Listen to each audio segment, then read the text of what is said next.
Hey everybody, this is the Esoteric Cross. I make videos about how to gain your personal power while learning ancient secrets, and if that sounds like something that you're into, please hit the like button and subscribe and gain insight from this perspective in the cosmos. In this video, we're going to dive deeper into what you might expect when working through the elements within ceremonial magic. In my last video, we talked about the lesser banishing ritual of the pentagram, otherwise known as the LBRP.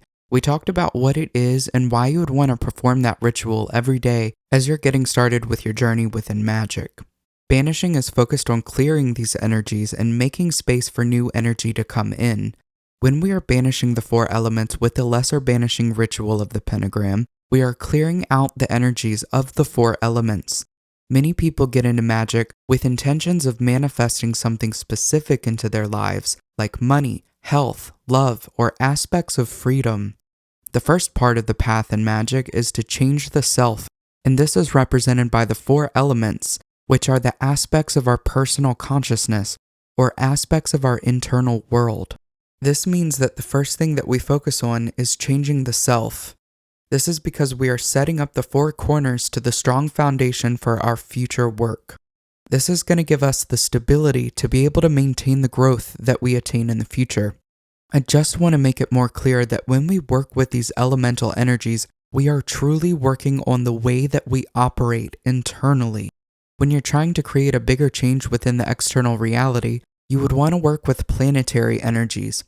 It's very important to focus on the LBRP for a while, as this ritual is designed to banish the four elements, and this will prime you for future magic. This is also teaching you a formula that you'll use for banishing a specific element, invoking a specific element, and you can also get very creative with this. If you've been performing the LBRP for a while, you might want to start performing the LIRP daily. The LIRP is performed the exact same way, except instead of starting at the earth point on the pentagram, you start from the spirit point and go to earth. This is symbolizing bringing spirit into earth. You would also imagine the archangels feeding you energy instead of guarding your energy. If you want more information on how to perform the LBRP or the LIRP, I encourage you to watch my videos titled What is the LBRP and also Benefits of the LIRP. Both videos are linked within this one. Many of you know these elements representing the four aspects of our consciousness are earth, air, water, and fire. Earth is the element that is the vessel for the other elements. Earth is the physical reality, the physical body, and this represents the manifestation. Getting the earth element balanced is going to be pivotal in bringing harmony to the other elements. Really think about it. If you take care of your physical body and care about what foods and substances that are entering that body, then you're making sure that you have the stable foundation for your mental aspects. Your emotional and mental stability will be affected by making changes to the physical body. This is why we start working on the earth element. It represents our growth, physical health, environment, sense of work, and our finances. Air is the element that has a huge effect on the way that growth is manifested within the element of earth. Air represents your mental body. It's your focus, your thoughts, attention, and your communication. Water is a heavier element. It's your emotional body. This will be your feelings, emotional stability, and emotional maturity. Water is your change, flow, adaptability, and flexibility. Fire is about our drive, passion, and desire. This is your spiritual body. This is the place where the desire sparks, and there's a lot of energy to this element. This desire flows into the emotional body, and then into the mental body, and finally into the physical. All of these elements are interconnected, and working through each of them will greatly affect the stability of the others.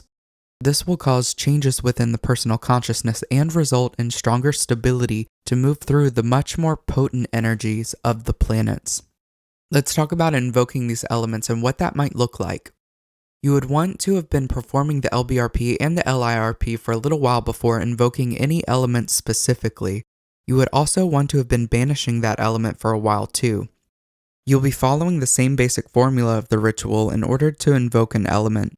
You start by performing the Kabbalistic cross, and then instead of drawing the pentagram starting from the east, you can start in the direction of where the element is. If you're invoking earth, then you start by facing the north.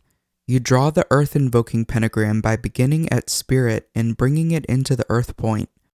You can also draw this pentagram in the color green to further symbolize earth. You charge this pentagram with the divine name that's associated with the pentagram that you draw on the north in the LBRP and the LIRP, which is Agla or Agela. You then connect the center of this pentagram to where the next pentagram will be in the east. You then repeat this process. You draw the pentagram in the exact same way, and then you'll charge it with the same name. You keep doing this for all 4 pentagrams until you reach the one in the north again. And instead of calling in the archangels of the 4 elements, you could call in the angel of this specific element. The angel for earth is Ariel. So you vibrate the name of this angel and you say, before me, Ariel, behind me, Ariel, to my right hand, Ariel, and to my left hand, Ariel. You then continue to do the Kabbalistic cross again. For air, you start in the east and draw the air invoking pentagram, and you'll draw them as yellow and use the divine name that's associated properly. You can find what these invoking pentagrams look like if you just do a Google search on invoking pentagrams. You can also collapse all of the energy that you've built up into yourself, into an object, into a sigil, a talisman, crystal, food, water. You can program the energy with an intention. It's truly endless on what you can do with the energy of this ritual.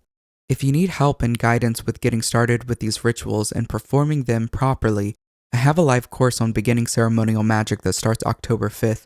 The link is in the description below if you're interested in joining us there. Let's talk about a couple things that you might expect from invoking different elements. When you're invoking earth, you are strengthening your stability. This is going to increase your manifestation abilities, and this energy will ground you. You may start to think about things in a more practical way and increase your organizational skills. When you're invoking air, you are strengthening your focus. You may experience greater communication and mental activity. You can experience mental activity in excess, which is why it's of course important to banish air for a while before starting to invoke it. When you're invoking water, you may be working through your emotions. You are strengthening your intuition. This may bring you more empathy and increase your psychic sensitivity. Working through all of these elements will teach you how to balance this increased psychic sensitivity. When you're invoking fire, you're bringing in more vitality and energy. This is focused on your spiritual power and can add a lot of energy into your life. Fire will accelerate your transformation. Of course, you'll want to banish fire for a while before invoking it, as you are calling in a potent and forceful energy. These are lighter ways of working with these elements, and there's a greater ritual of the pentagram that's used to work with these energies in a larger capacity. I really like the idea of working with the banishing and invoking in this manner before moving on to the greater rituals of the pentagram. There are many rituals within ceremonial magic, and sometimes diving into this work can be a little overwhelming. It's important to just start small and work with the LBRP, the middle pillar, and the LIRP before jumping into banishing and invoking elements. Remember, this is a path that can really lead to rapid development within the self and within life, so this is well worth the work. Make sure to check out the link in the description to my course on beginning ceremonial magic, because we will do this ritual and many others that will set up the foundation for your future work. It starts October 5th, so don't miss it. I also have other courses like studying tarot with Kabbalah, and that also starts in October. We look at the cards side by side with a Kabbalistic tree of life, which is something that most courses in tarot don't offer. If you want to work one-on-one with me, I do offer coaching as well. There's links in the description to this and also to where you can book a tarot reading with me. I also have the link to my Patreon if you're interested in some live streams. And I hope there was something new that you were able to take away from this video. If so, please hit the like button, leave a comment, and subscribe for more content. Thank you so much for watching. Until next time.